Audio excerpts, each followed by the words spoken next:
This VAWatchdog.org news video is brought to you by Bergman & Moore, LLC. Former VA attorneys now fighting VA for you. Call Bergman & Moore at 877-838-2889 or on the web at vetlawyers.com.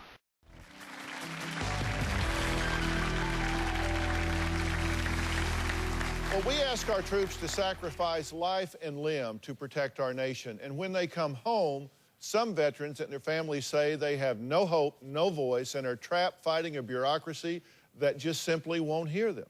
Now, the question I ask is, can we do better for these men and women?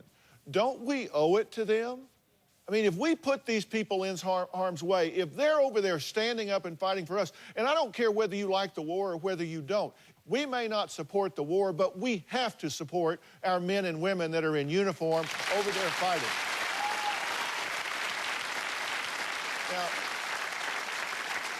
Now, everybody that's ever watched this show knows that I am a huge fan of the military. I've had family members in the military, and so I'm probably not objective about that. Now, Randy, who's here today, was serving in Iraq in 2006 when he was caught in an explosion.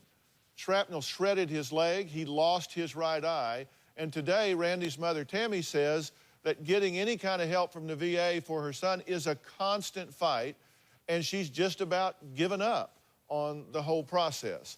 But you can't do that. You can't give up, because at this point, you say that you're still, in addition to having to manage your health problems, which you'll have to do the rest of your life, you are having emotional problems associated with it as well, true? Oh, very much, yes. I mean, you agree that your self-esteem, your self-image is damaged, that you have all kinds of anger issues and nightmares and withdrawal. You have all kinds of problems associated with this, and you've got to have help for that, right? Yes. And we owe it to you to make sure that you get that, and you shouldn't have to chase people around like you're asking for something that you don't deserve in order to get it. I just want to tell you that. I feel very strongly about that. Now, I want to introduce you to the chairman of the House Committee on Veterans Affairs, Congressman Bob Filner. Now, his committee oversees the Department of Veteran Affairs. So, Congressman, thank you for being here. Thank you for doing it.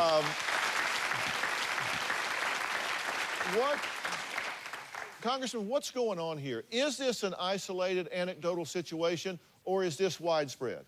Unfortunately, it's widespread. You know, we went into a war that we were not prepared for. We were not prepared for the aftermath. And when the president says support the troops, unfortunately, when they come home, many of them, like Randy, are on their own. We've had incidents, for example, of PTSD, post-traumatic stress disorder. Team leaders tell their people, stop diagnosing PTSD. We can't afford it. It costs too much. Diagnose something else. That is a crime. And that's been committed by our own VA. That has actually happened. They've said we need to stop diagnosing this, labeling this, because we're overwhelmed. Oh, it's worse than that, Dr. Phil. We've had misdiagnoses of PTSD as personality disorders, because personality disorder is pre-existing. Therefore, we don't have to take care of you. We've had people come into hospitals seeking care, saying they were suicidal. And the intake person said, hey, you got to wait 5 or 6 weeks. They go home and commit suicide.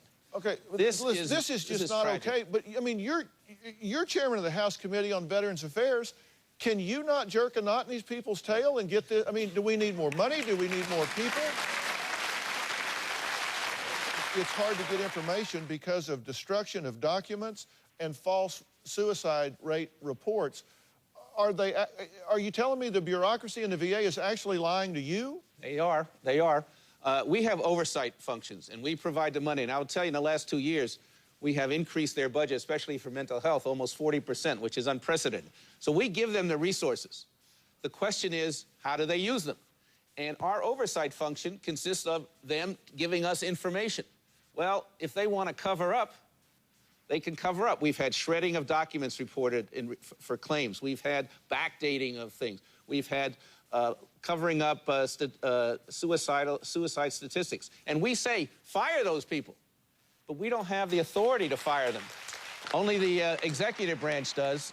And you got to have leadership that says, we're going to be held accountable for this. Well, it's just astounding to me that I've got you here who does have the oversight function on this, telling me that we actually have bureaucrats in our VA system lying, covering up, shredding documents. No wonder you're not getting the help that you're looking for. I mean, that enrages me. I just have to tell you, I am not proud of what's happening there. What you are doing here today, Dr. Phil, is absolutely vital because the American people assume we're taking care of our kids. They assume it because it's their government. We are not. We need, you have, by the way, the second biggest bureaucracy in the government. They have been stretched to the breaking point. They have not had resources for a decade. You have this new war, which all the way, by the way, has almost 1 million veterans already from this so-called small war. But here's the thing. You say we got close to 1 million vets now from Iraq and Afghanistan, and there's a 600,000 claim backlog. That was last month. Now it's 800,000. 800,000 claim backlog at the VA. I mean, are you kidding me? That's everybody. I want to get back to Randy just individually here for a second. And I want to introduce Randy to some very special people in our audience. I want to welcome Maggie Lockridge from the Iraq Star Foundation and Dr. Michael Groth. Tell me what y'all do. Randy, Iraq Star's mission is not to let the Iraq or Afghanistan wars permanently disfigure young lives. And the Iraq Star Foundation has 183 board-certified plastic and reconstructive surgeons in 38 states, D.C. and Canada, standing by to help our young people and feeling very honored to do so. Dr. Michael Groth is one of our finest ophthalmic surgeons in this entire country.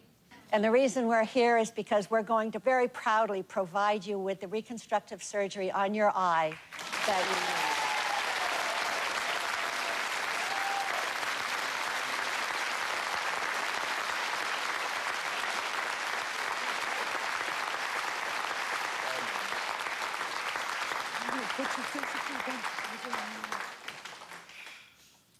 Now, let me explain that these guys are so dedicated and serious. And Dr. Groth, this is going to be probably a multi-step process, right? For sure. I haven't had an opportunity to examine Randy, but after reviewing his photographs, it looks as if he'll need multiple stages for reconstruction. What they're saying is that they're going to provide this for you. This is going to include all the expenses for your travel, your lodging, your care. This is going to get taken care of for you. Okay? You have no idea how much this means us. Well, coming up, we're going to meet a former soldier who says that he's struggling to cope since his return from Iraq. Now, his wife says this situation is critical. He's angry, he's violent, and she says she's afraid of him. We'll be right back.